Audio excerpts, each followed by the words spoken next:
जय श्री कृष्ण। श्रीमद् भागवत कथा महापुराण श्रीमद् भागवत महात्म्य छठा अध्याय। सनत कुमार द्वारा कथित भागवत सप्ताह का विधान। नारद जी ने सनत कुमार जी से पूछा, हे महात्मन, अब आप कृपा कर श्रीमद् भागवत महापुराण की सप्ताह यज्ञ विधि का वर्णन कीजिए। सनत कुमार जी बोले, हे देवऋषि, इस कथा को भादो, कवार, कार्तिक और अघन इन 4 मासों में सुनना श्रेष्ठ माना गया है। इसके अंतर्गत जब भी योग्य एवं विद्वान वक्ता मिल जाए तभी इस कथा को सुनाना श्रेष्ठ कहा गया है। इस कथा को सुनने के लिए अपने इष्ट मित्रों को आमंत्रित कर देना चाहिए।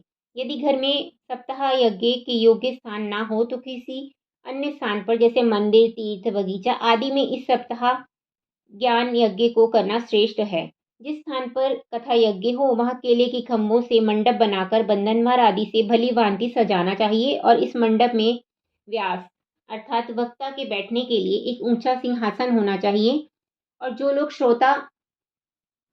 लोग कथा सुनने के लिए आवे उनको भी यथा योग्य आसनों का प्रबंध करें। प्रातःकाल से ही व्यास की कथा प्रारंभ कर देनी चाहिए। श्रोताओं को चाहिए कि कथा आरंभ होने के पूर्व से ही ध्यान से निवृत्त हो जाएं और एकाग्रचित्त होकर कथा श्रवण करें। कथा प्रारंभ होने से पहले मुख्य श्रोता को विघ्न विनाशक श्री गणेश जी का पूजन करना चाहिए ताकि सप्ताह यज्ञ में किसी प्रकार का विघ्न ना पड़े। कथा के साथ ही एक विद्वान ब्राह्मण को विष्णु सहस्त्र नाम का वरन देकर 7 दिन के लिए बैठा देना चाहिए। ब्राह्मण को चाहिए कि प्रत्येक नाम के साथ शालिग्राम की मूर्ति पर तुलसी चढ़ाकर पूजा करें।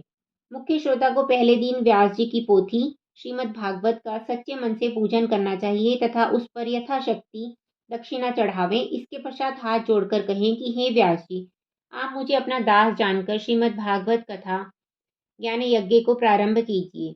जब व्यास जी वक्ता कथा शुरू कर दें उस समय अपना मन सब तरफ से हटाकर चित्त को एकाग्र करके कथा सुननी चाहिए। कथा सुनने के पश्चात कुछ देर हरि कीर्तन करना आवश्यक है। 4 घड़ी दिन रहने के तक सप्ताह पर्यंत कथा सुननी चाहिए। वक्ता को उचित है कि वह कथा कहते समय जल्दी ना करें। उन्हें कथा इस प्रकार कहनी चाहिए कि सब श्रोतागण अच्छी तरह समझ सके। मध्याह्न में थोड़ी देर के लिए सप्ताह पाठ को बंद करके व्यास जी तथा श्रोताओं को थोड़ा सा फलाहार करा देना चाहिए। सप्ताह कथा पूर्ण होने तक श्रोताओं को केवल एक बार ही भोजन करना उचित है। उसमें भी फलाहार ही श्रेष्ठ है, परंतु निराहार नहीं रहना चाहिए तथा श्रोताओं को चाहिए कि वे 7 दिन तक ब्रह्मचर्य व्रत का पालन करें। पृथ्वी पर शयन एवं पत्तल में भोजन करने से उत्तम फल मिलता है। सप्ताह कथा के दिनों में दाल, शहद, बासी अन्न, बैंगन, तरबूज, मसूर, मेथी, उड़द, प्याज, लहसुन, मूली, गाजर और काशी फल का सेवन करना वर्जित है तथा क्रोध एवं किसी की निंदा करना निषेध है। सप्ताह यज्ञ के बीच में यदि कोई स्त्री रजस्वला हो जाए तो उसे कथा नहीं सुननी चाहिए। चांडाल आदि शूद्र सभा में ना बैठे। उन्हें कथा सुनने की इच्छा हो तो दूर बैठकर सुने। सभी श्रोताओं को सत्य बोलना तथा जीवों पर दया रखनी चाहिए। इस सप्ताह कथा की सुनने से उत्तम फल प्राप्त होता है तथा जिसको जो इच्छा हो भगवत इच्छा से उसे वही फल मिलता है। इस कथा समाप्ति पर नित्य प्रति श्रोताओं को तुलसी दल तथा प्रसाद बांटना चाहिए। जब कथा समाप्त हो जाए तब 8वें दिन 10वें स्कंद के श्लोकों और गायत्री मंत्र द्वारा हवन कराना चाहिए। फिर ब्राह्मणों को उत्तम भोजन कराकर उन्हें दक्षिणा देनी चाहिए और पूजन करके उन्हें विदा करना चाहिए। इस कथा के सुनने से धर्म, अर्थ, कर्म, मोक्ष इन 4 फलों की प्राप्ति होती है। इतना कहकर श्री सनत कुमार जी पुनः बोले, हे नारद, यदि तुम्हें कथा सुनने की इच्छा हो तो फिर हम दोबारा श्रीमद् भागवत की कथा को प्रारंभ करते हैं। यह सुनकर देवऋषि नारद बोले, हे महात्मन, इससे अच्छी बात और क्या हो सकती है। मैं बड़ा ही भाग्यवान हूँ जो आप मुझ पर ऐसी कृपा करना चाहते हैं। तब नारद जी की ऐसी विनय भरी वाणी सुनकर श्री सनत कुमार जी ने दूसरा सप्ताह पारायण यज्ञ आरंभ किया। जिस समय समस्त ऋषि मुनिगण उस सप्ताह कथा को श्रवण करने के लिए बैठे उसी समय वेदव्यास जी के पुत्र श्री शुकदेव जी तीर्थ यात्रा करते हुए वहां पर आ पहुंचे। श्री शुकदेव जी को देखते ही सब लोग उठकर खड़े हो गए और सनत कुमार जी के आगे बढ़कर उनका सम्मान करते हुए अपने आसन पर विराजमान करा दिया। उस समय सप्ताह यज्ञ की तैयारी को देखकर श्री शुकदेव जी ने सब श्रोताओं से कहा, हे श्रोताओं, आप लोग इस कथा को ध्यान पूर्वक सुने। यह कथा वेद रूपी वृक्ष का फल है।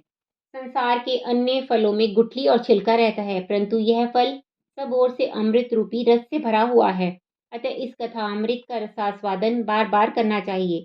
इस कथा को सबसे पहले श्री नारायण जी ने पितामह ब्रह्मा जी को सुनाया। ब्रह्मा जी ने देवर्षि नारद से कहा और नारद जी ने मेरे पिता वेद व्यास जी को सुनाया, फिर उन्होंने मुझको सुनाया था। मैंने इस पवित्र कथा को राजा परीक्षित से कहा था। यह श्रीमद् भागवत महापुराण 18 पुराणों में सबसे उत्तम है। साधु महात्माओं का यह सर्वस्व धन है। स्वर्गलोक में तपस्वी जन, ब्रह्मलोक में ब्रह्मा जी, कैलाश में महादेव जी और वैकुंठ लोक में श्री लक्ष्मी जी इसी कथा का पारायण करती हैं। श्री शुकदेव जी श्रोताओं से इस प्रकार कह ही रहे थे कि उसी समय भगवान वैकुंठनाथ ब्रह्मा, वरुण, कुबेर आदि देवताओं तथा प्रहलाद आदि भक्तों के सहित कथा स्थल पर पधारे। उन्हें देखते ही समस्त सभासद उठ खड़े हुए तथा सब सभासद साष्टांग प्रणाम करके जय ध्वनि करने लगे। नारद जी आनंद मग्न हो वीणा बजाते हुए नाचने गाने लगे। भक्त उद्धव ने मंजीरा और देवराज इंद्र ने मृदंग बजाना आरंभ कर दिया। उस समय भगवान वैकुंठनाथ ने सबको अपनी भक्ति में लीन देकर प्रसन्न होकर मनोवांछित फल मांगने को कहा। तब प्रभु के वचन सुनकर नारद आदि ने अपने हाथ जोड़कर उनसे इस तरह से विनती की, हे कृपा सिंधु, आपके दर्शनों से बढ़कर कोई वस्तु नहीं है, अतः हमें कृपा करके अपने चरणों की भक्ति दीजिए। इस प्रकार विनय सुनकर वैकुंठनाथ प्रभु तथास्तु कहकर अंतर्ध्यान हो गए। इस प्रकार सप्ताह यज्ञ का दूसरा पारायण भी आनंद मंगल सहित संपूर्ण हो गया।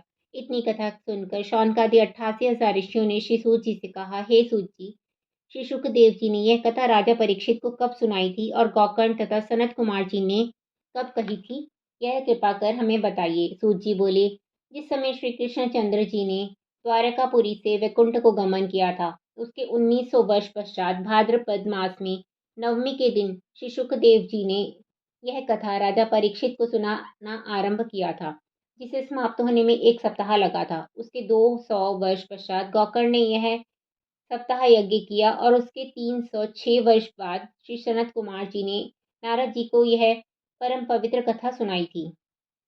अब उसी कथा को हमने तुमसे वर्णन किया है। जो कोई इस पतित पावनी कथा को आदर पूर्वक पढ़ता, सुनता तथा सुनाता है, उसे समस्त फल प्राप्त होते हैं और अंत में मोक्ष को प्राप्त होता है। इति श्रीमद् भागवत महात्म्ये समाप्त। जय श्री कृष्ण।